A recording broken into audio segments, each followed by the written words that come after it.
Welcome back दोस्तों। विशिष्ट शिक्षक सक्षमता परीक्षा की कंप्लीट तैयारी के लिए आप हमसे जरूर संपर्क करें। चाहे आप प्राथमिक विद्यालय के सामान्य शिक्षक हो, चाहे उर्दू शिक्षक या माध्यमिक उच्च माध्यमिक विद्यालय के किसी भी विषय के शिक्षक हो, हम सक्षमता परीक्षा का कंप्लीट नोट्स प्रोवाइड करते हैं। हमारे पीडीएफ नोट्स आपके व्हाट्सएप पर और प्रिंटेड बाय पोस्ट आपके द्वारा उपलब्ध कराए गए पते पर भेजे जाते हैं। हमारे नोट्स को प्राप्त करने के लिए संपर्क करें 7631314948 पर। इस नंबर पर आप कॉल भी कर सकते हैं, व्हाट्सएप भी।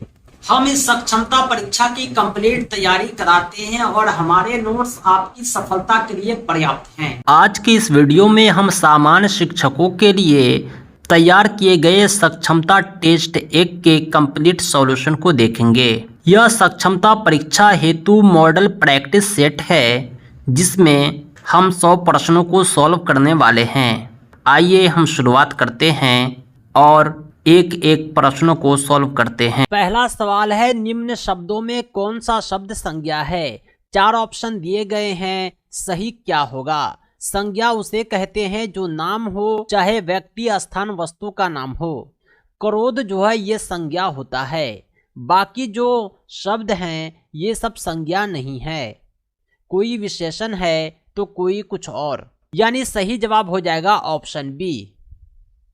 अगला सवाल है, आंसू का बहुवचन क्या होगा? आंसू जो होता है ये एक वचन है, सिंगुलर है। इसका बहुवचन हो जाएगा जिसे प्लुरल कहते हैं, वो है आंसुओं। सही जवाब है ऑप्शन सी। तीसरा क्वेश्चन है, संगम का सही संधि विच्छेद क्या होगा? संगम को जब संधि विच्छेद करेंगे तो सम जोड़ गम बनेगा, यानी ये जो म हलंत है अनुस्वार में कन्वर्ट हो जाता है। संगम, सम जोड़ गम। सही जवाब है ऑप्शन बी। अगला सवाल है, शुद्ध वर्तनी का चयन कीजिए। यहाँ पर नक्षत्र दिखा हुआ है, इसमें 3 गलत है, 1 सही है। नक्षत्र का जो सही वर्तनी होता है वह अक्ष से होता है। नक्षत्र, क का आवाज आता है फिर छ का आता है, जो क और छ मिलकर अक्षा बनता है। सही जवाब हो जाएगा ऑप्शन बी। अगला सवाल है, स्वागतम में प्रयुक्त संधि का नाम बताए। स्वागतम में जो प्रयुक्त संधि है वह यन संधि है। संधि कई प्रकार के होते हैं, लेकिन स्वागतम में जिस संधि का उपयोग हुआ है वह यन संधि है। अगला सवाल है, 6ठा नंबर, हार की जीत कहानी के कहानीकार कौन है? पाठ पुस्तक के अनुसार ये जो कहानी है हार की जीत, इसके कहानीकार है सुदर्शन। अगला सवाल है, आकाश का पर्यायवाची शब्द नहीं है। पर्यायवाची का अर्थ होता है समान अर्थ वाला, यानी कौन ऐसा शब्द है जिसका अर्थ आकाश नहीं होता है? आकाश आसमान को कहते हैं, जिसे व्योम भी कहते हैं, नभ भी कहते हैं, अनंत भी कहते हैं। लेकिन अंबक जो होता है यह आकाश का पर्यायवाची शब्द नहीं होता है। अंबक का शाब्दिक अर्थ आँख होता है, जिससे हम लोग देखते हैं। सही जवाब है ऑप्शन बी, अंबक, जो आकाश का पर्यायवाची नहीं है।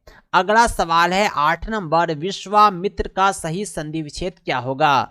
विश्वामित्र का सही संधि विच्छेद क्या होगा? सही जवाब है ऑप्शन डी, विश्व जोड़ अमित्र, यानी विश्वामित्र होता है।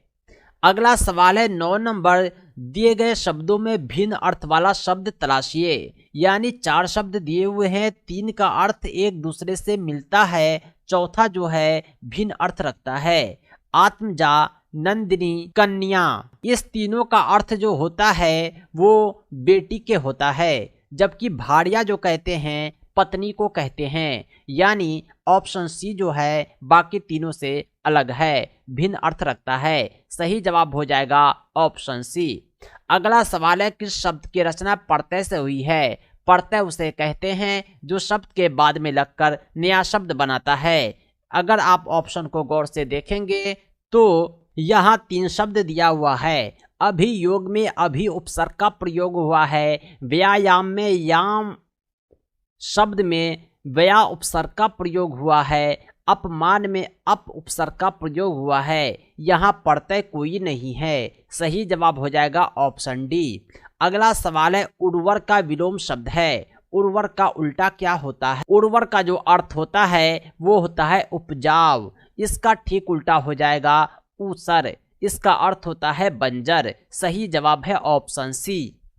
अगला सवाल है 12 नंबर, शुद्ध वर्तनी का चयन कीजिए। यहाँ पर चारों जो ऑप्शन है जिसमें 3 की वर्तनी गलत है, 1 की सही है। शारीरिक में तालाब सा होता है और पहला र में दीर्घ ई की मात्रा, दूसरा र में हर्ष ई की मात्रा होता है। सही जवाब हो जाएगा ऑप्शन ए। अगला सवाल है तोड़ती पत्थर कविता के कवि कौन है?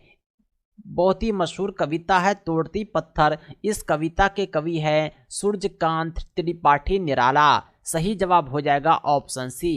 अगला सवाल है पत्थर की लकीर होना। दोस्तों ये एक मुहावरा है, इसका अर्थ होता है अमिट होना। पत्थर की लकीर होना, मेरी बात पत्थर की लकीर है, यानी मेरी बात अमिट है, मैं जो बोलूं वो सदा सत्य है। सही जवाब ऑप्शन सी हो जाएगा। अगला सवाल है पंच परमेश्वर कहानी के लेखक कौन है? बहुत ही मशहूर कहानी है पंच परमेश्वर, इसके लेखक प्रेमचंद हैं। अगला सवाल है अक्षा ध्वनि किसके अंतर्गत आती है? अक्षा ध्वनि जो आती है वह संयुक्त वर्ण के अंतर्गत आती है। संयुक्त वर्ण ऐसे वर्ण को कहते हैं जो 2 अक्षर से मिलकर बनता हो। अक्षा असल में क और छ से मिलकर बनता है। क और छ जब मिलता है तो अक्षा बनता है। इसी तरह हम कुछ भी बोलेंगे, अक्षा बोलेंगे तो क और छ का आवाज आएगा। उदाहरण के लिए हम बोलते हैं अक्षर। अक्षर में अ क छ र, ऐसा लगता है कि हमने अ क छ र लिखा है, लेकिन लिखा जाता है अ अक्षर और र, यानी अक्षर जो है संयुक्त वर्ण है। सही जवाब ऑप्शन सी। अगला सवाल है 17 नंबर, वृक्ष पर पक्षी बैठे हैं, इस वाक्य में पर कौन सा कारक है? दोस्तों कारक के क्लास में मैंने पढ़ाया था कि पर जो होता है अधिकरण कारक होता है।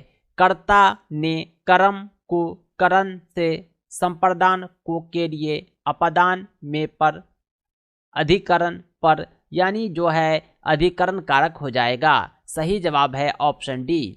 अगला सवाल है बेइंसाफी में प्रयुक्त उपसर्ग कौन है? सबसे पहले मैं बतलाऊंगा उपसर्ग होता क्या है। उपसर्ग जो होता है एक छोटा सा शब्द होता है जो किसी शब्द के पहले लगकर एक नया शब्द बना देता है। बेइंसाफी में कौन ऐसा शब्द है जो मूल शब्द के पहले लगकर नया शब्द बनाया है? अगर आप गौर करेंगे तो ये इंसाफी में जब बे लगाते हैं तो बेइंसाफी बनता है। सही जवाब हो जाएगा ऑप्शन ए, यानी बे उपसर्ग का प्रयोग बेइंसाफी में हुआ है। अगला सवाल है 19 नंबर, निम्न में से उपसर्ग रहित शब्द कौन है? उपसर्ग के बारे में अभी हम बात कर रहे थे, अगला सवाल इसी से संबंधित है। रहित का अर्थ होता है किसमें उपसर्ग का प्रयोग नहीं है। इसको आप आपस में तोड़िए। उपसर्ग हटाने के बाद सार्थक शब्द है योग। उपसर्ग हटाने के बाद सार्थक शब्द है देश। उपसर्ग हटाने के बाद सार्थक शब्द है अधिक। अत्यधिक में जो अति होता है उसके बाद अधिक होता है, यानी यहाँ भी उपसर्ग का प्रयोग हुआ है। लेकिन सुरेश में अगर हम सु को हटा दें तो रेश एक निरर्थक शब्द है। कहने का अर्थ यह हुआ कि उपसर्ग रहित शब्द कौन हो जाएगा? ऑप्शन डी, सुरेश जो है उपसर्ग रहित शब्द है। अगला सवाल है 20 नंबर, डोरे डालना का अर्थ क्या होता है? डोरे डालना का अर्थ होता है प्रेम में फंसना। सही जवाब हो जाएगा ऑप्शन ए। अगला सवाल है सम्मुख का विलोम शब्द है। सम्मुख का विलोम शब्द हो जाता है विमुख। सम्मुख का अर्थ होता है की दिशा में, जबकि विमुख का अर्थ होता है विपरीत दिशा में, यानी सम्मुख और विमुख एक दूसरे के विपरीतार्थक हैं, विलोम हैं। अगला सवाल है भारत में सबसे अधिक बोली जाने वाली भाषा कौन सी है? हमारे भारत में सबसे ज़्यादा हिंदी बोली जाती है। हमारे देश की भाषा जो है वो हिंदी है, राजभाषा है। भारत की सबसे अधिक बोले जाने वाली भाषा हिंदी हो जाएगा। सही जवाब है ऑप्शन ए। अगला सवाल है योग रूढ़ शब्द कौन सा है? रूढ़ यौगिक योग रूढ़ में मैंने पढ़ाया था कि योग रूढ़ ऐसे शब्द को कहते हैं जो पढ़ने में कुछ और हो लेकिन इसका मतलब कुछ और निकले।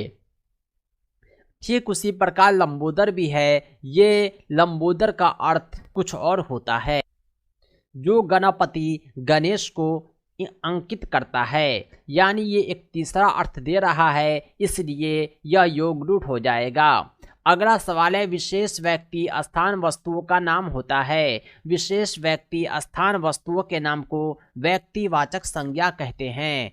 सही जवाब हो जाएगा ऑप्शन ए। आइए हम कुछ और जान लेते हैं। समूहवाचक संज्ञा समूह को बतलाता है, जैसे वर्ग हो गया, गुच्छा हो गया, सेना हो गया। जातिवाचक संज्ञा पूरे जाति को बतलाता है। गाय की एक जाति है, बैल की एक जाति है, भैंस की एक जाति है, ये जातिवाचक संज्ञा हो गया। भाववाचक संज्ञा भाव को बतलाता है। मिठास हो गया, तीतापन हो गया, ये सब हो गया भाववाचक संज्ञा, जिसे आदमी महसूस कर सकता है, छू नहीं सकता। अगला सवाल है 25 नंबर, ऐतिहासिक घटनाएं घटित होती है वर्तमान काल में, भविष्य काल में, भूतकाल में, इनमें से कोई नहीं। दोस्तों, इतिहास के बारे में आपने पढ़ा होगा। इति का अर्थ होता है बीती, हास का अर्थ होता है कहानी, यानी बीती हुई कहानी को इतिहास कहते हैं। बीती हुई घटना कौन काल में घटित होती है? आप अंदाज़ा लगाइए। वर्तमान काल में वर्तमान घटनाएं घटित होती है, भविष्य काल में आने वाली घटनाएं घटित होती है, जिसे हम देखेंगे, देखा नहीं है। भूतकाल में गुजरी हुई घटनाएं घटित होती है, जो इतिहास से संबंधित है, यानी बीती हुई कहानी भूतकाल में घटित हुई है।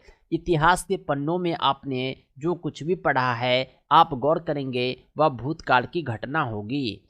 आइए बढ़ते हैं अगले सवाल की तरफ। 26 नंबर है, जो केवल अपना काम निकालना चाहता है उसे क्या कहते हैं? ऐसा व्यक्ति जो केवल अपना काम निकालना चाहता है उसे मतलबी कहते हैं। जब तक उसका मतलब है तब तक आपको याद करेगा, अन्यथा आपको भी भूल जाएगा। आइए हम बढ़ते हैं अगले सवाल की तरफ। दो अक्षरों के आपस में मिलने से उनके रूप और उच्चारण में जो परिवर्तन होता है उसे क्या कहते हैं? उसे संधि कहते हैं। संधि में क्या होता है कि दो अक्षर आपस में मिलता है, दो शब्द मिलता है, उसके रूप में भी परिवर्तन हो जाता है। विद्या अलग शब्द है और आलय अलग है, लेकिन जब दोनों मिलता है तो विद्यालय बन जाता है। बीच की मात्रा गायब हो जाती है, एक नया शब्द बन जाता है और एक नया मीनिंग लेकर आ जाता है। सही जवाब हो जाएगा ऑप्शन बी। बढ़ते हैं अगले सवाल की तरफ।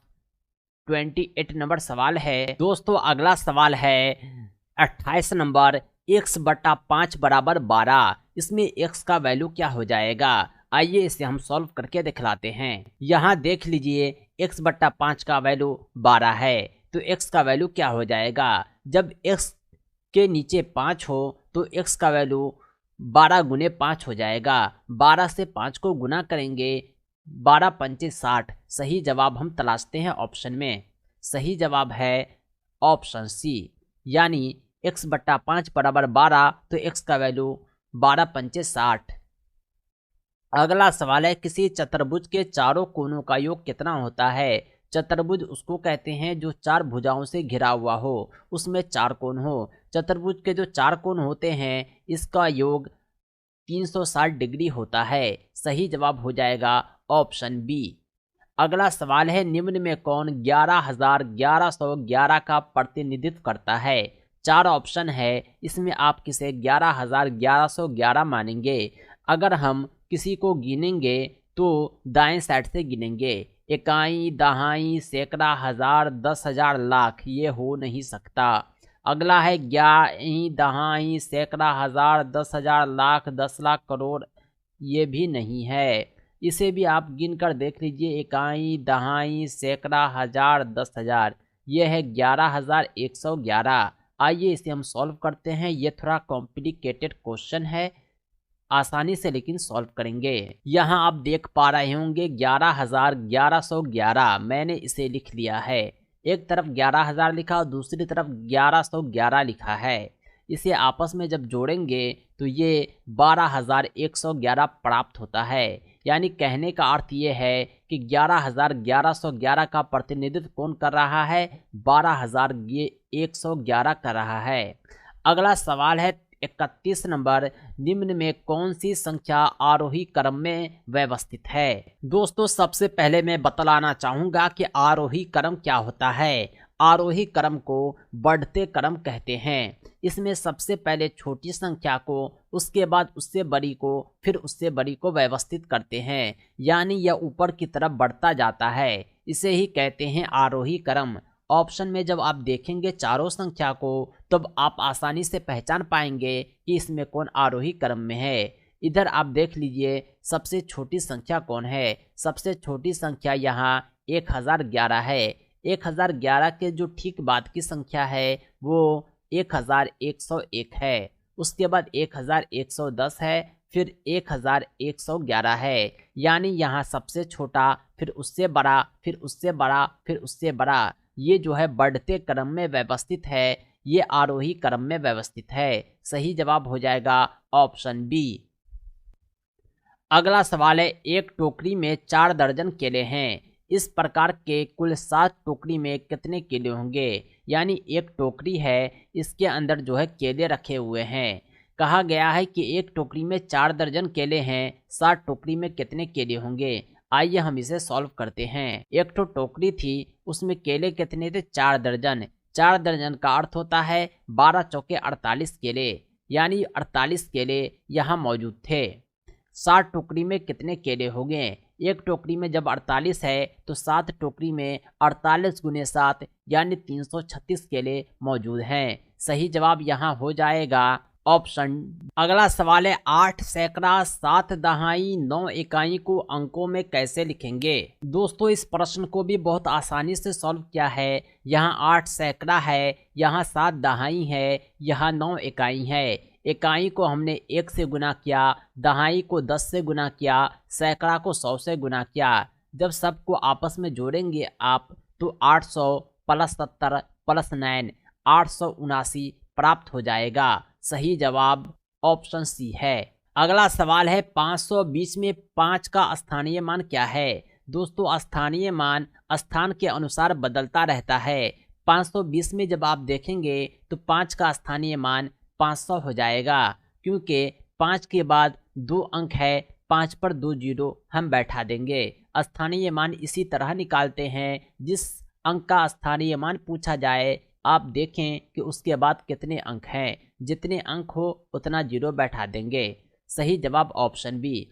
अगला सवाल है, ऐसी संख्या जो अपने और एक को छोड़कर किसी अंश से विभाजित न हो, ऐसी संख्या को अभाज्य संख्या कहते हैं। अभाज्य संख्या ऐसी ही संख्या होती है जो अपने और एक को छोड़कर किसी अंश से विभाजित न हो। जैसे 3 हो गया, 5 हो गया, 7 हो गया। ये सब ऐसी संख्या है जो खुद और एक के अलावा किसी से विभाजित नहीं होती है। ऐसी बहुत सारी संख्याएं हैं, 11 है, 13 है, 17 है, 19 है। ये सब ऐसी संख्या है जो अभाज्य संख्या कहलाती है। ये अपने और एक को छोड़कर किसी अंश से विभाजित नहीं होती। अगला सवाल है, 36 नंबर, किस भिन्न का मान अधिकतम है? दोस्तों इसे भी हम आसानी से सॉल्व करेंगे।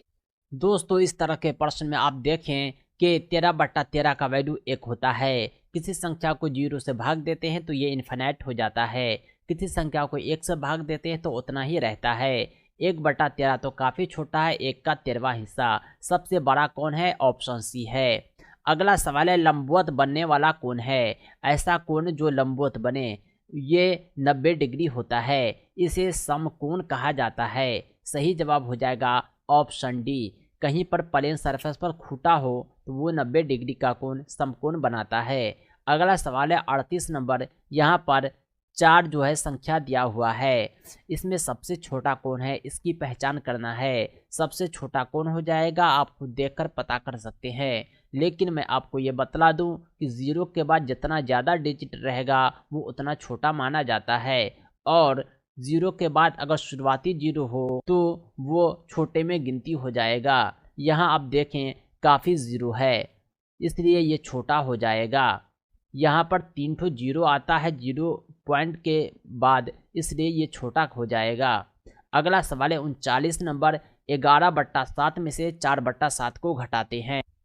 दोस्तों जब 11/7 में से 4/7 घटाएंगे तो हमें 7/7 प्राप्त होगा। जब हर का मान कॉमन हो, सेम हो, तो हम ऊपर ऊपर घटाते हैं। 11 में से 4 घटा दिया, 7 आ गया। 7/7 की बात करें तो ये आपस में कट जाएगा, इसलिए 1 प्राप्त होगा।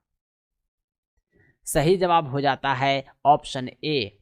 अगला सवाल है 40 नंबर 225 का वर्गमूल क्या हो जाएगा। वर्गमूल में हम 225 को प्राप्त करने के लिए कौन सी संख्या को आपस में गुना करेंगे। वर्गमूल का मतलब भी होता है किसी भी संख्याओं का आपसी गुना। 225 की वर्गमूल की बात करें तो ऑप्शन सी होगा, क्योंकि 15 को आपस में 2 बार गुना करते हैं तो 125 प्राप्त होता है। वैसे वर्गमूल निकालने का तरीका भी आप देख सकते हैं। वर्गमूल निकालने के लिए हम इस तरह लिखेंगे, फिर 1 से भाग देंगे। 1 से भाग देने के बाद हमें जो प्राप्त होगा उसे हम 5 से भाग देंगे, यानी आपस में गुना करने पर यह 15 ही आता है। सही जवाब हो जाएगा ऑप्शन सी। निम्नलिखित में विषम संख्या कौन है। विषम संख्या होता क्या है, सम संख्या होता क्या है, आइए पहले हम यह जान लेते हैं। सम संख्या ऐसी संख्या को कहते हैं जिसे 2 से भाग देने पर वह पूरा पूरा कट जाए, जबकि विषम संख्या ऐसी संख्या को कहते हैं जिसे जब 2 से भाग दिया जाए तो वह पूरा पूरा ना कटे। जैसे 4 को 2 से भाग दीजिएगा तो ये पूरा पूरा कट जाएगा, लेकिन 5 को 2 से भाग दीजिएगा तो ये पूरा पूरा नहीं कटेगा। इसलिए 4 सम संख्या है, 5 विषम संख्या है। अब इतनी बड़ी संख्या आप कैसे अंदाज़ा लगाएंगे कि ये पूरा पूरा कटेगा या नहीं। आपको लग रहा होगा हम भाग देकर देखेंगे, लेकिन ऐसा नहीं है। हम आपको एक छोटा सा ट्रिक बतलाता हूँ, आप आसानी से पता कर पाएंगे। 2 से वो सभी संख्या कट जाती है जिसका इकाई अंक यानी दाईं साइड से पहला अंक 0 हो, 2 हो, 4 हो, 6 हो, 8 हो, यानी इन पांचों में से कोई एक रहेगा तो वह सम संख्या है। 0 है ये 2 से कटेगा, 6 है ये 2 से कटेगा, 4 है ये 2 से कटेगा। जबकि ऐसी संख्या जिसके इकाई का अंक 1 हो, 3 हो, 5 हो, 7 हो, 9 हो, ऐसी संख्या 2 से कभी नहीं कटेगा। इसलिए यह जो है विषम संख्या है। सही जवाब ऑप्शन सी। अगला सवाल है समान लंबाई और चौड़ाई वाले आकृति को क्या कहते हैं। यानी ऐसी आकृति जिसकी लंबाई और चौड़ाई दोनों आपस में बराबर हो। दोस्तों ऐसी आकृति वर्ग कहलाती है। वर्गाकार आकृति की लंबाई और चौड़ाई आपस में बराबर होती है। अगला सवाल है 43 घनाकार आकृति का उदाहरण है। घन का नाम आपने सुना होगा, क्यूब। इसकी खूबी यह है कि इसकी लंबाई, चौड़ाई, ऊंचाई सब आपस में बराबर होता है। ढोलक को आपने देखा होगा, इसकी आकृति घनाकार नहीं है। ईंट होता है घनाभ, इसकी लंबाई, चौड़ाई, ऊंचाई आपस में बराबर नहीं होता। लंबाई 10 इंच, चौड़ाई 5 इंच, ऊंचाई 2.5 इंच। किताब का भी कोई फिक्स शेप नहीं है। जबकि पासा आप लूडो में देखे होंगे, 6 साइड होता है, एक तरफ 1 लिखा होता है, दूसरी तरफ 2, तीसरी तरफ 3, यानी 6 तक लिखा होता है। इस पासी की आकृति घनाकार होती है। सही जवाब है ऑप्शन डी। अगला सवाल है निम्नांकित में कौन सही है। ये जो निशान होता है ये छोटा और बड़ा को बतलाता है। एक तरफ ये हुआ बड़ा का निशान, ये हुआ छोटा का निशान। अब इसे पहचानेंगे कैसे। ये जो निशान है पॉइंट है एक तरफ, जिसे आप आम बोलचाल में टोटी कहेंगे, मैं कहूँगा ये एक टोटी है। कहने का अर्थ ये हुआ जिधर टोटी है उधर छोटी है, छोटी संख्या उधर ही है जिधर टोटी है। अगर ऐसा नहीं है तो वो ऑप्शन गलत है। आइए सभी ऑप्शन को चेक करते हैं, फिर हम सही जवाब तलाश लेंगे। यहाँ एक तरफ है 8785, यहाँ है 7858, यानी इधर जो है 8000 है, इधर 7000 है। ये ऑप्शन गलत है। इसको जब आप देखेंगे इधर 6000 है, इधर 9000 है। ये सही है। सही जवाब ऑप्शन बी होगा, लेकिन आगे हम चेक करते हैं। इधर है 11111, इधर है 11101। कहा गया है कि 11111 छोटा है किससे, 11101 से, जो बिल्कुल गलत है। इधर आप देखेंगे तो 5454 छोटा है 4545 से, जो बिल्कुल गलत है। सही जवाब केवल एक ही है, ऑप्शन बी।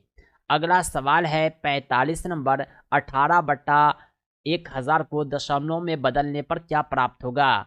आप जब 1000 से 18 को भाग देंगे, भाग नहीं लगेगा, पॉइंट देंगे, जीरो बैठाएंगे, फिर भाग नहीं लगेगा, फिर जीरो बैठाएंगे इधर, फिर इधर। इस तरह करने की ज़रूरत नहीं है। आप देखेंगे यहाँ 1 के बाद 3 डिजिट है, हम जो है पॉइंट के बाद 3 डिजिट पूरा करेंगे। पॉइंट के बाद 3 डिजिट पूरा करने के लिए 18 में एक ज़ीरो लगाना होगा, क्योंकि 18 में 2 ही अंक है। एक ज़ीरो लगाकर हम 0.018 पूरा करते हैं, यानी इसे हम दशमलव में बदलेंगे तो 0.018 हासिल होगा। सही जवाब है ऑप्शन डी। अगला सवाल है 46 नंबर। अगला सवाल है 55 डिग्री, 75 डिग्री, 125 डिग्री वाले चतुर्भुज का चौथा कोण क्या होगा। यानी चतुर्भुज उसको कहते हैं जिसकी 4 भुजा हो और 4 कोण हो। चतुर्भुज के चारों कोणों का योग 360 डिग्री होता है। आप देख सकते हैं हमने 360 में से तीनों को जोड़कर घटा दिया ताकि चौथा कोण पता चल सके। 360 में से जब तीनों को जोड़ते हैं तो 255 आता है। 255 को घटाने पर 105 प्राप्त होता है, यानी 105 डिग्री सही जवाब हो जाएगा, जो ऑप्शन बी में मौजूद है। सही जवाब हो जाएगा ऑप्शन बी। अगला सवाल भी काफ़ी बढ़िया है 47 नंबर। 4 मजदूर किसी काम को 8 दिनों में करते हैं, उसी काम का 2 गुना काम अकेला मजदूर कितने दिन में करेगा। यानी 4 मजदूर जब किसी काम को 8 दिन में करते हैं तो एक मजदूर कितने दिन में करेंगे। जब एक से ज़्यादा मालूम हो, एक का पता करना हो, तो हम गुना करते हैं, यानी 8 चौका 32 दिन में करेंगे। एक मजदूर 2 गुना काम कितने दिन में करेंगे, इसी का 2 गुने दिन में करेंगे। 32 को जब 2 से गुना करते हैं तो 64 आता है, यानी सही जवाब हो जाएगा ऑप्शन सी। अब हम बढ़ते हैं अगले सवाल की तरफ। अगला सवाल है इग्लू किसे कहते हैं। इग्लू जो होता है बर्फीले घर को कहते हैं, यानी ऐसी भी जगह होती है जहां बर्फ ही बर्फ होता है। वो बर्फ से ही घर बनाते हैं, वे बर्फ का घर इग्लू कहलाते हैं। अगला सवाल है नक्शा बनाने के क्रम में प्लस चिन्ह का प्रयोग कब होता है। नक्शा बनाने के लिए जहां कहीं भी प्लस चिन्ह रहेगा वो अस्पताल को इंगित करेगा। विद्यालय, मंदिर, मस्जिद सबका अपना अपना निशान होता है, लेकिन प्लस चिन्ह अस्पताल को दर्शाता है। अगला सवाल है निम्नांकित में खरीफ फसल कौन है। खरीफ फसल उसे कहते हैं जो मार्च अप्रैल में बोई जाती है और अक्टूबर नवंबर में काट ली जाती है। ये सब जो फसल है ये सब रबी फसल है, इससे ज़्यादा पानी की ज़रूरत नहीं होती, ये सब ठंडे समय में होता है। लेकिन धान की फसल खरीफ फसल है या गर्मी में होता है, इसे ज़्यादा पानी की ज़रूरत होती है। सही जवाब ऑप्शन डी है। अगला सवाल है निम्नांकित में किस धातु को चाकू से काटा जा सकता है। दोस्तों धातु को नॉर्मली चाकू से काटना पॉसिबल नहीं होता, लेकिन कुछ ऐसे धातु हैं गिनती के जिसे चाकू से काट सकते हैं। एक धातु है सोडियम, ये जो होता है इतना मुलायम होता है कि इसे चाकू से भी काटा जा सकता। सही जवाब है ऑप्शन सी। अब हम बढ़ते हैं। अगला सवाल है पक्षी अपना घोंसला क्यों बनाता है। हमको लगता है कि जिस तरह हमारा घर है पक्षी का भी घर होता है, लेकिन ऐसा नहीं है। पक्षी अपना घर खास ज़रूरत के लिए ही बनाते हैं। उनका वो ज़रूरत है अंडा देना। बाकी जो है चाहे ठंडी हो, गर्मी हो, बारिश हो, वो अपना जीवन कहीं भी बिता लेते हैं, पेड़ की डालियों पर हो चाहे कहीं हो। लेकिन जब अंडे देने की बारी आती है तो वे अपना घोंसला ज़रूर बनाते हैं। अगला सवाल है 53 पर्यावरण व पारिस्थितिकी का जैविक घटक क्या है। पर्यावरण व पारिस्थितिकी का जो जैविक घटक होता है वह वनस्पति होता है। सही जवाब है ऑप्शन डी। अगला सवाल है कौन सा पदार्थ जीवाश्म ईंधन है। निम्नांकित में कौन सा पदार्थ जीवाश्म ईंधन है। 4 ऑप्शन दिया हुआ है, लेकिन जीवाश्म ईंधन कोयला है। बाकी जो जल ऊर्जा, सौर ऊर्जा, पवन ऊर्जा है ये सब जीवाश्म ईंधन नहीं है। जीवाश्म ईंधन ऐसे ईंधन को कहते हैं जो लाखों वर्ष पृथ्वी के नीचे मिट्टी में दबे रहने के बाद मिलता है। अगला सवाल है पर्यावरण एवं पारिस्थितिकी का भौतिक घटक क्या है। पर्यावरण एवं पारिस्थितिकी का भौतिक घटक प्रवाहित जल होता है। सही जवाब ऑप्शन सी है। अगला सवाल है दहन की क्रिया के लिए निम्नलिखित कौन सा शर्त आवश्यक है। दहन की जो क्रिया होती है जिसे जलना कहते हैं उसके लिए कुछ शर्त है। सबसे पहला शर्त है दहनशील पदार्थ की उपस्थिति, यानी ऐसा चीज जो जलने की क्षमता रखती हो। दूसरा, वायु की उपस्थिति होनी चाहिए, क्योंकि मोमबत्ती को जब आप गिलास से ढकेंगे तो मोमबत्ती भूत जाता है, क्योंकि वायु की वहाँ अनुपस्थिति हो जाती है। अगला जो शर्त है वो है पदार्थ के ज्वलन ताप की प्राप्ति, यानी पदार्थ को जलाने के लिए जितनी हीट की आवश्यकता है आप उसे उतना प्रदान करेंगे। एक कागज का ज्वलन ताप, एक लकड़ी का ज्वलन ताप दोनों एक दूसरे से अलग होता है। कहने का अर्थ ये हुआ कि दहन की प्रक्रिया के लिए तीनों शर्तों का होना आवश्यक है। सही जवाब है ऑप्शन डी। अगला सवाल है जीवों तथा पर्यावरण के पारस्परिक संबंधों का अध्ययन क्या कहलाता है। जीव और पर्यावरण का जो पारस्परिक संबंध होता है उसे पारिस्थितिकी कहते हैं। सही जवाब हो जाएगा ऑप्शन डी। अगला सवाल है पर्यावरणीय समस्या का उदाहरण है। यहाँ पर 4 उदाहरण दिए हुए हैं। कौन पर्यावरण की समस्या है, आइए उसे पहचानते हैं। ओजोन स्तर का ह्रास। दोस्तों, पराबैंगनी किरणें जो आती है वो ओजोन स्तर के ह्रास के कारण आती है, जो काफ़ी हानिकारक होता है। यह पर्यावरणीय समस्या है, चाहे इसका कारण कोई भी प्रदूषण हो। अम्लीय वर्षा इसी से संबंधित है, जो ओजोन के ह्रास के बाद संपादित होता है। अगला है हरितगृह प्रभाव, यानी हमारे पृथ्वी का तापमान दिन ब दिन बढ़ता जा रहा है। यह हरितगृह प्रभाव की ओर संकेत है। यानी पर्यावरण की जो समस्या है उनमें ये तीनों इंक्लूड हैं। सही जवाब हो जाएगा उपर्युक्त सभी। अगला सवाल है पर्यावरणीय ह्रास का मानवीय कारण है। ये जो पर्यावरण हमारा नुकसान हो रहा है, इसका हरासमेंट हो रहा है, इसका कारण क्या है। मानवीय कारण उसे कहते हैं जो हम लोगों के द्वारा घटित होता है, प्रकृति के द्वारा नहीं। यह है जनसंख्या विस्फोट। जनसंख्या को हमने कंट्रोल में नहीं रखा, ये पर्यावरणीय ह्रास का कारण है। दूसरा है वनोन्मूलन। हमने वन को लगाने के बजाय दिन ब दिन अपनी ज़रूरतों के लिए वनों की कटाई करते रहे। तीसरा है नगरीकरण। हमने गांव को उजाड़ कर शहर बसाया, इसमें जो प्राकृतिक वातावरण था पूरी तरह नष्ट हो गया। यानी यह भी मानवीय कारण है पर्यावरण के ह्रास का। यानी कहने का अर्थ यह है कि तीनों के तीनों उपरोक्त सभी पर्यावरणीय ह्रास के मानवीय कारण हैं। अगला सवाल है निम्नांकित में कौन सी गैस वायु को सबसे अधिक प्रदूषित करती है। यहाँ पर 3 गैस का नाम दिया हुआ है, इसमें कौन सी गैस है, आइए हम उसे पहचानते हैं। कार्बन डाइऑक्साइड गैस तो हमारे शरीर के अंदर भी होता है, हम सांस लेने के दौरान छोड़ते हैं। नाइट्रोजन ऑक्साइड गैस जो होता है वो हमें समय समय पर दिया जा सकता है, लेकिन कार्बन मोनोऑक्साइड गैस काफ़ी विषैला गैस होता है, जहरीला होता है और यही ओजोन परत का ह्रास का कारण भी बन जाता है। यानी यह काफ़ी प्रदूषित गैस है। अगला सवाल है बैलों द्वारा गाड़ी को खींचना किस बल का उदाहरण है। बैल है वो गाड़ी को खींच रहा है, वह पेशीय बल है, क्योंकि बैल अपनी पेशीय का उपयोग करके, अपने जो शारीरिक शक्ति का उपयोग करके गाड़ी को खींचता है, इसलिए यह पेशीय बल है। सही जवाब हो जाएगा ऑप्शन ए। अगला सवाल है वायु प्रदूषण को कम किया जा सकता है। वायु प्रदूषण एक बड़ी समस्या है, इसे कम कैसे करेंगे। सूर्य प्रकाश द्वारा, वृक्षों द्वारा, ध्वनि विस्तारक यंत्रों को लगाकर, इनमें कोई नहीं। वायु प्रदूषण में हम वायु से प्रदूषित गैस को कम करेंगे। इसके लिए हम वृक्षारोपण करेंगे, क्योंकि वृक्ष जो होते हैं अपने भोजन बनाने के क्रम में प्रदूषित गैस CO2 को ग्रहण करते हैं। इस प्रकार वायु प्रदूषण कम हो सकता है। सही जवाब ऑप्शन बी। अगला सवाल है मरुस्थलीय भवन जिसे डेजर्टिफिकेशन कहते हैं, यह किससे होता है? यह जो होता है बहुत उच्च तापमान एवं कम वर्षा के कारण होता है। यानी मरुस्थलीय भवन जो होता है बहुत उच्च तापमान और कम वर्षा के कारण होता है। सही जवाब हो जाएगा ऑप्शन डी।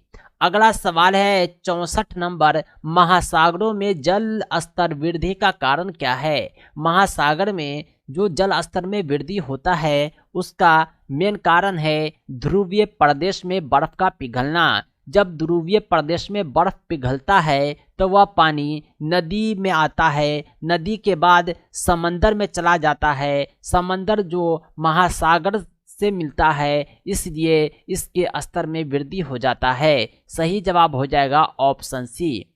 अगला सवाल है 65 नंबर, जल के अम्लीय एवं क्षारीय विलयन किसके कारण विद्युत के सुचालक होते हैं? यानी विद्युत का जो सुचालक होता है कोई भी चीज, उसका कारण क्या है? उसका कारण है H+ और OH- आयन का होना। इसी के कारण जल के अम्लीय एवं क्षारीय विलयन विद्युत के सुचालक होते हैं, यानी करंट प्रवाहित करते हैं। अगला सवाल है शाकाहारी प्राणी क्या कहलाते हैं? ऐसे प्राणी जो शाक सब्जी खाते हैं, पेड़ पौधे को खाते हैं, उसे क्या कहते हैं? उसे प्राथमिक उपभोक्ता कहते हैं। ये जो होता है उसमें उत्पादक वे होते हैं जो अपना भोजन खुद बनाते हैं, जैसे पेड़ पौधे, घास फूस। लेकिन जो शाकाहारी प्राणी होते हैं जो घास फूस को खाते हैं वे प्राथमिक उपभोक्ता हैं। इसका एग्जाम्पल हो जाएगा खरगोश, बकरी, हिरन। ये सब पेड़ पौधे को खाने वाले हैं, इसलिए ये प्राथमिक उपभोक्ता हैं। अगला सवाल है 67, निम्न में से कौन आकाशीय पिंड तारा है? यानी एक ऐसा पिंड जो ग्रह न होकर के तारा है। ये आकाशीय पिंड कौन सा है? वह सूरज है। ये जो सूरज हम देखते हैं ये एक तारा है। यह पृथ्वी के सबसे निकटतम तारा है। बाकी जितने भी तारे आप देख रहे हैं जो रातों में नजर आते हैं, छोटे छोटे, या काफी दूर हैं सूरज के मुकाबले। अगला सवाल है 68, भूमंडलीय तापन का कारण क्या है? भूमंडलीय तापन का कारण है कार्बन डाइऑक्साइड में वृद्धि। कार्बन डाइऑक्साइड में जब वृद्धि होती है तो हरितगृह प्रभाव होता है, भूमंडलीय तापन होता है, पृथ्वी पर गर्मी बढ़ जाती है। अगला सवाल है दहन के लिए आवश्यक क्या है? दहन का अर्थ होता है जलना। किसी भी चीज को जब हम जलाएंगे तो उसके लिए कौन सी चीज आवश्यक है? वह है हवा। यानी कोई भी चीज जलता है ऑक्सीजन की उपस्थिति में। मोमबत्ती जल रहा है, उसे आप गिलास से ढक दीजिए, मोमबत्ती बुझ जाएगा क्योंकि गिलास के अंदर का हवा समाप्त हो चुका है। यानी दहन के लिए हवा आवश्यक है। अगला सवाल है 70 नंबर, ओजोन परत किन हानिकारक किरणों को अवशोषित करती है?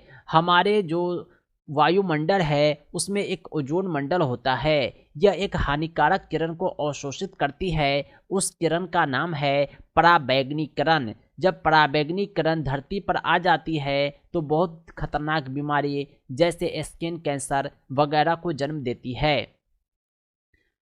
सही जवाब हो जाएगा ऑप्शन बी। अगला सवाल है आवृत्ति का मात्रक क्या है? दोस्तों आवृत्ति का मात्रक होता है हर्ट्ज। हर्ट्ज आवृत्ति का मात्रक है। सही जवाब ऑप्शन सी। दोस्तों अगला सवाल है 72 नंबर, पादपों से शाकाहारी जीवों में कितनी ऊर्जा पहुंचती है? पादप को, पेड़ पौधे को कोई शाकाहारी जीव खाता है तो 10% ऊर्जा स्थानांतरण होता है। अगला सवाल है 73 नंबर, नेत्र में किस वस्तु का बना प्रतिबिंब होता है? हमारी आंख की रेटिना पर किसी भी वस्तु का प्रतिबिंब जो बनता है यह वास्तविक होता है, उल्टा होता है, छोटा होता है। अगला सवाल है 74 नंबर, निम्न में कौन सा आहार किशोर के लिए सर्वोचित है? जो किशोर होते हैं, किशोरावस्था में होते हैं, उसे अच्छे डाइट मिलने चाहिए ताकि उसके शरीर का बेहतर विकास हो सके। किशोर के लिए जो सर्वोत्तम आहार होता है वो रोटी, दाल, सब्जी होता है।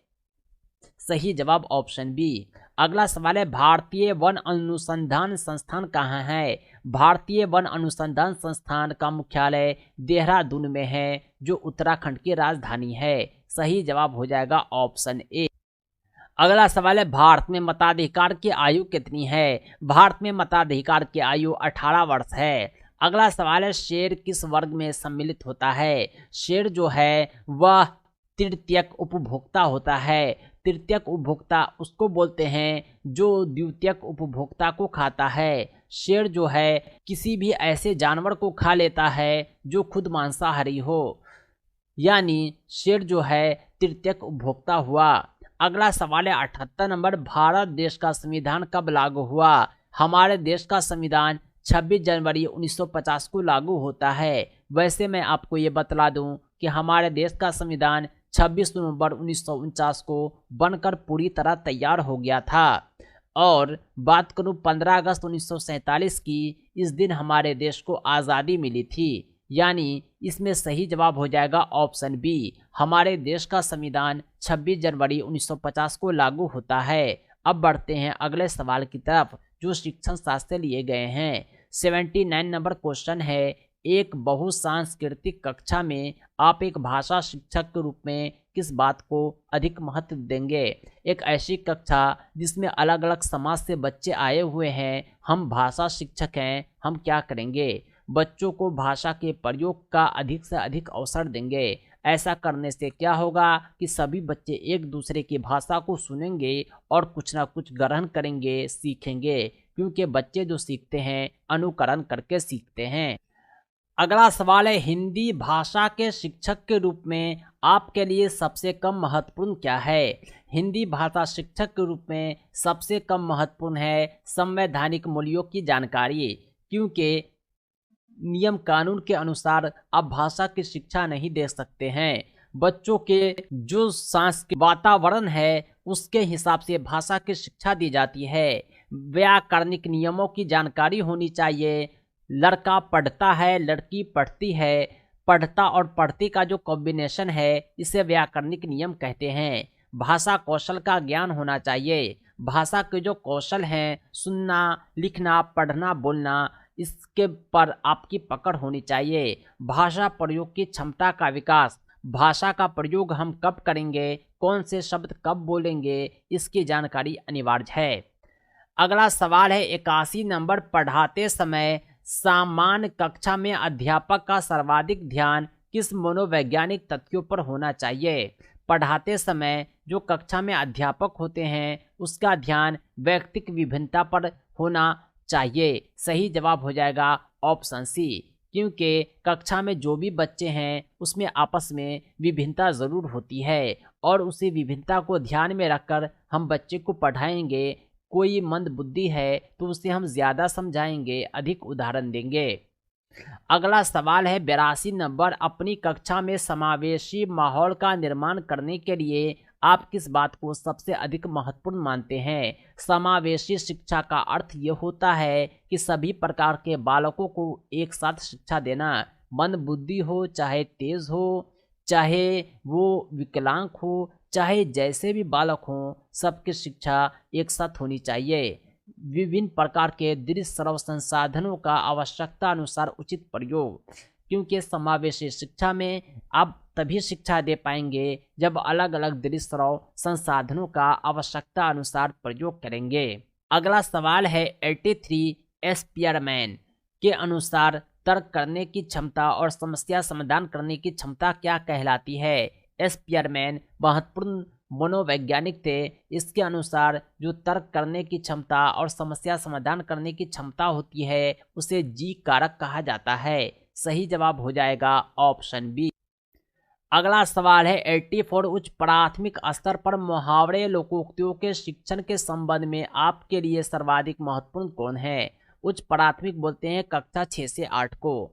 ऐसे क्लास में अगर आप मुहावरे और लोकोक्तियाँ पढ़ा रहे हैं तो बेहतर क्या होगा? मुहावरे और लोकोक्तियाँ पढ़ाने के लिए आप संदर्भानुसार मुहावरे लोकोक्तियों के प्रयोग को समझना और उसका प्रयोग करना। जैसे 9 2 11 होना, इसका अर्थ होता है भाग जाना। जब बच्चे क्लास से भाग जाएंगे बीच में से तो आप कहेंगे कि ये बच्चा वर्ग से 9 2 11 हो गया, यानी वर्ग से बीच में से भाग गया। इस तरह जब आप लोकोक्ति का मुहावरे का प्रयोग करेंगे तो बच्चे आसानी से समझेंगे। सही जवाब हो जाएगा ऑप्शन बी। अगला सवाल है, पियाजे के अनुसार भाषा एवं अन्य संज्ञानात्मक तंत्रों की भांति परिवेश के साथ डैश के माध्यम से ही विकसित होती है। पियाजे का जो कथन था वो अंतःक्रिया से संबंधित था। पियाजे ने कहा था कि भाषा एवं अन्य संज्ञानात्मक तंत्रों की भांति परिवेश के साथ जब अंतःक्रिया होता है तो भाषा का विकास होता है। अगला सवाल है 86, उपचारात्मक शिक्षण की सफलता निर्भर करती है। उपचारात्मक शिक्षण ऐसे शिक्षण को कहते हैं जिसमें विशेष कमियों का निराकरण किया जाए। उपचार करने का काम डॉक्टर करता है। इसी प्रकार उपचारात्मक शिक्षण में ऐसी शिक्षा दी जाती है कि बच्चे के कमियों की पहचान होती है, उसका निराकरण होता है। यानी उपचारात्मक शिक्षण की सफलता निर्भर करती है समस्याओं के कारणों की सही पहचान पर। जब तक बीमारी पता नहीं चलेगा इलाज क्या होगा। सही जवाब है ऑप्शन बी।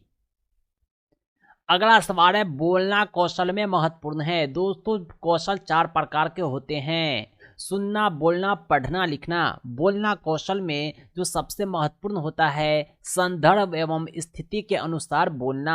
आप अपनी बात का प्रयोग तभी करें जब जरूरत हो। बगैर जरूरत के बोलना, बगैर स्थिति के अनुसार बोलना वाचालता कहलाता है। अगला सवाल है 88, कौन सा भूलने का कारण नहीं है। आदमी जो भूलता है उसका कारण क्या हो सकता है। मानसिक द्वंद्वता के कारण भी लोग भूलते हैं। सीखने की मात्रा में कमी है फिर भी भूलते हैं। पुनरावृत्ति का अभाव है, आप दोहराते नहीं हैं फिर भी आप भूलेंगे। शिक्षक की योग्यता का भूलने से कोई संबंध नहीं है। सही जवाब हो जाएगा ऑप्शन डी। अगला सवाल है 89, शिक्षक अनुशासन की समस्या को हल कर सकता है। अनुशासन कहते हैं डिसिप्लिन को। एक शिक्षक कक्षा में अनुशासन कब बनाएगा, डिसिप्लिन कब और कैसे लाएगा। कठोर दंड द्वारा कभी नहीं ला पाएगा। कक्षा निष्कासन द्वारा, बच्चे बदमाशी करे उसको आप क्लास से भगा दीजिए, कभी अनुशासन नहीं आएगा। मुख्य अध्यापक को शिकायत करेंगे कब तक, ये अनुशासन लाने का उपाय नहीं है। लेकिन आप जब सहानुभूति दिखलाएंगे, बच्चे का दिल जीतेंगे तो बच्चे आपकी बात जरूर मानेंगे। यानी कक्षा में अनुशासन का एकमात्र तरीका है। अगला सवाल है 90 नंबर, जब बच्चा फेल होता है तो इसका तात्पर्य क्या है। क्लास में बच्चा फेल हो गया, इसका मतलब ये हुआ है कि व्यवस्था फेल हो गई है। आपने जो बच्चे को पढ़ाया है उस पढ़ाई में ही कमी रह गई है। आप अपना स्वमूल्यांकन करें, फिर से नई शिक्षण विधि का उपयोग करके बच्चे को पढ़ाएं, बच्चा जरूर पास हो जाएगा। अगला सवाल है, कक्षा में शिक्षार्थियों से कहा गया कि वे अपने समाज के लिए क्या कर सकते हैं। इसे दर्शाने के लिए एक नोटबुक में अपने कार्य की विविध शिल्प कृतियों को संयोजित करें। यह किस प्रकार की गतिविधि है। ऐसी गतिविधि जिसमें रिकॉर्ड इकट्ठा किया जाता है वो पोर्टफोलियो आकलन कहलाता है। सही जवाब हो जाएगा ऑप्शन ए। अगला सवाल है, गणित शिक्षण शास्त्र लिया गया है। राजेश गणित की समस्या को हल करने के लिए पूरी तरह से संघर्ष कर रहा है। उसका आंतरिक बल जो उसे उस समस्या को पूरी तरह से हल करने के लिए विवश करता है वह किस रूप में जाना जाता है। यानी कहने का अर्थ यह है कि राजेश जो है गणित की समस्याओं को हल करने के लिए प्रेरित है। इस आंतरिक बल को जिसने उसे प्रेरित किया है, विवश किया है, वह प्रेरक कहलाता है। सही जवाब हो जाएगा ऑप्शन बी। 93 नंबर क्वेश्चन है, व्याख्या, अनुमान अथवा नियंत्रण, प्राक कल्पना डैश के लक्ष्य हैं। ये सब होते हैं किसके लक्ष्य होते हैं। ये सब जो होते हैं वैज्ञानिक पद्धति के लक्ष्य होते हैं। व्याख्या, अनुमान, नियंत्रण, प्राक कल्पना ये सब वैज्ञानिक पद्धति के लक्ष्य हैं। अगला सवाल है, कम गति से सीखने वालों बच्चों की मुख्य विशेषता होती है। ऐसे बच्चे जो कम गति से धीमी गति से सीखते हैं उसमें किसी न किसी प्रकार की अक्षमता होती है जो उनके ज्ञानार्जन व शैक्षिक उपलब्धि को प्रभावित करता है। यानी वो मंदबुद्धि हो, कम सुनता हो, कम बोलता हो, कुछ न कुछ अक्षमता है तभी वो धीमी गति से सीख रहे हैं। सही जवाब है ऑप्शन ए। अगला सवाल है, भाषा में सतत और व्यापक मूल्यांकन का क्या उद्देश्य है। सतत का मतलब होता है लगातार, व्यापक का मतलब होता है बड़े पैमाने पर। भाषा में बच्चों द्वारा भाषा सीखने की प्रक्रिया को जानना और समझना ही भाषा का सतत और व्यापक मूल्यांकन होता है। सही जवाब है ऑप्शन डी। अगला सवाल है, सस्वर पठन का मुख्य उद्देश्य क्या है। सस्वर का मतलब होता है बोलकर पढ़ना, स्वर के साथ पढ़ना। इसका मुख्य उद्देश्य यही है कि आप बच्चों की पढ़ने संबंधी झिझक को समाप्त करें। कुछ बच्चे ऐसे होते हैं जो पढ़ना जानते हैं लेकिन उसमें झिझक होता है। जब बच्चे पूरे क्लास के सामने पढ़ेंगे तो उसका झिझक समाप्त होगा। सही जवाब ऑप्शन बी। अगला है, स्मरण डैश के अंतर्गत आता है। स्मरण जो होता है याद करने की क्षमता, यह जो है धारण एवं अनुस्मरण के अंतर्गत आता है। किसी भी चीज को याद रखना ही स्मरण है। अगला सवाल है, 98 किशोरावस्था के दौरान कई प्रकार के तनाव और चिंताएं होती है। शिक्षकों को ऐसी स्थिति में क्या करना चाहिए। जब बच्चे किशोरावस्था में होती है तो उसके तनाव और चिंता का काल होता है। ऐसी स्थिति में सहानुभूति के साथ सतर्कता पूर्वक व्यवहार करके आगे बढ़ना चाहिए। बच्चों के साथ दोस्ताना व्यवहार करके उसके साथ सहानुभूति दिखलाकर होशियारी के साथ हम उसे शिक्षा देंगे, यानी सही जवाब हो जाएगा ऑप्शन सी। अगला सवाल है, मौखिक संवाद जो बच्चे अपने आप से करते हैं उसे लेव वायगोत्स्की ने क्या कहा है। लेव वायगोत्स्की ने ऐसे मौखिक संवाद को व्यक्तिगत वार्ता कहा है जो बच्चे अपने आप से करते हैं। व्यक्तिगत का अर्थ ही होता है खुद से करना, वार्ता का अर्थ होता है संवाद, बातचीत, यानी खुद से बात करना मौखिक संवाद होता है। अगला सवाल है 100 नंबर, वह अवधि जो वयस्कता के संक्रमण की पहल करती है उसे क्या कहते हैं। वह अवधि जो वयस्कता के संक्रमण की पहल करती है वह किशोरावस्था है। किशोरावस्था के बाद ही कोई वयस्क होता है, यानी यह वयस्कता के ठीक पहले की घटना होती है। तो दोस्तों आज के लिए इतना ही। कंप्लीट तैयारी के लिए विशिष्ट शिक्षक सक्षमता परीक्षा कंप्लीट नोट्स के लिए आप हमसे जरूर संपर्क करें 7631314948 पर। पाठ्यक्रम आधारित संपूर्ण अध्ययन सामग्री के माध्यम से कम समय में आप बेहतर तैयारी कर पाएंगे और अपनी सफलता सुनिश्चित कर पाएंगे और राज्यकर्मी का सपना आपका पूरा हो पाएगा। दोस्तों इस सक्षमता परीक्षा के नोट्स और अपडेट के लिए आप हमारी वेबसाइट www.teacherahmed.com को भी विजिट करें। साथ ही साथ हमारे एंड्रॉयड ऐप टीचर रहमत को प्ले स्टोर से जरूर डाउनलोड करें। इसका लिंक आपको इस वीडियो के डिस्क्रिप्शन में भी मिल जाएगा। दोस्तों आज के लिए इतना ही। हम मिलते हैं नेक्स्ट वीडियो में एक अमेजिंग टॉपिक के साथ। Thanks for watching. धन्यवाद।